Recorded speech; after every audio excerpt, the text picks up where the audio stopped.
அனைவருக்கும் வணக்கம். இன்னைக்கு 7/6/2025 நம்ம ஜிஎஸ்டி போர்ட்டலில் மிக முக்கியமான 2 சேஞ்சஸை அறிமுகப்படுத்த போகிறாங்க.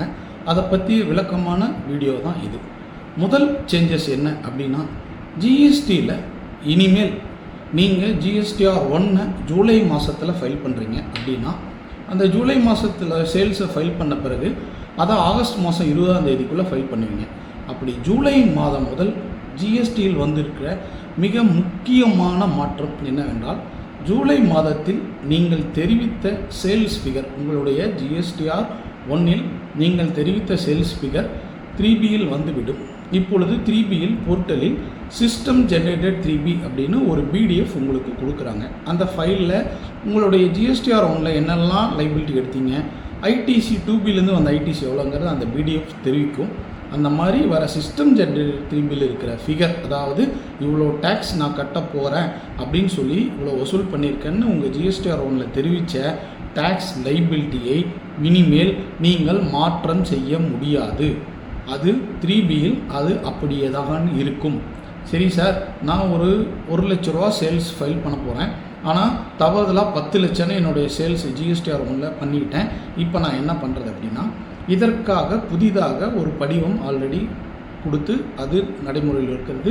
ஜிஎஸ்டிஆர் 1A அப்படின்னு ஒரு ரிட்டன். இந்த ரிட்டனை நீங்கள் எப்பொழுது வேண்டுமானாலும் உங்கள் ஜிஎஸ்டிஆர் 1 தாக்கல் செய்த பிறகு 3B தாக்கல் செய்வதற்கு முன்னால் நீங்கள் ஜிஎஸ்டிஆர் 1 தெரிவித்த ஏதேனும் டேக்ஸ் லைபிலிட்டி தவறுதலாக இருந்தாலோ அல்லது மாற்றம் செய்ய வேண்டி இருந்தாலோ அல்லது அமெண்ட்மெண்ட் செய்ய வேண்டி இருந்தாலோ இந்த 1A அப்படிங்கிற படிவத்தை யூஸ் பண்ணி நீங்கள் 3Bயில் மாற்றிக்கலாம். ஸோ வருகிற ஜூலை மாதம் முதல் உங்களுடைய 3Bயில் நீங்கள் ஜிஎஸ்டிஆரில் தெரிவித்த டேக்ஸ் லைபிலிட்டியை மாற்றம் செய்ய முடியாது என இன்று போர்ட்டல் அறிவித்துள்ளது. இதை கவனத்தில் கொண்டு இனிமேல் ஒவ்வொரு மாதமும் ஜிஎஸ்டிஆர் 1 தாக்கல் செய்வதற்கு முன் உங்களுடைய டேக்ஸ் லைபிலிட்டியை கவனமாக சரிபார்த்து கொள்ளுங்கள்.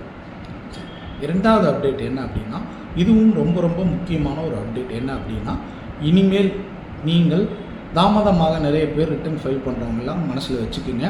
மேக்ஸிமம் இனிமேல் உங்களுடைய ஜிஎஸ்டி ரிட்டனை 3 வருடங்களுக்குள் மட்டுமே தாக்கல் செய்ய முடியும். சார், உதாரணத்துக்கு ஒருவருடைய 23-24 ஆனுவல் ரிட்டனை 2 கோடிக்கு மேலே இருக்குது சார், நான் தவறுதலாக பண்ணிக்கிட்டேன் அப்படின்னா, அதனுடைய டியூ டேட்டிலிருந்து 3 வருடத்திற்குள் மட்டுமே இனிமேல் தாக்கல் செய்ய முடியும். இதுவரைக்கும் நீங்கள் தாமதமாக தாக்கல் செய்தால் லேட் ஃபீயுடன் அனுமதிக்கப்பட்ட சிஸ்டம் இன்று கொடுத்த அறிவிப்பின்படி 3 வருடங்கள் முடிவடைந்து விட்டால் உங்களால் அந்த ரிட்டனையே தாக்கல் செய்ய முடியாது என அறிமுகப்படுத்தப்பட்டுள்ளது.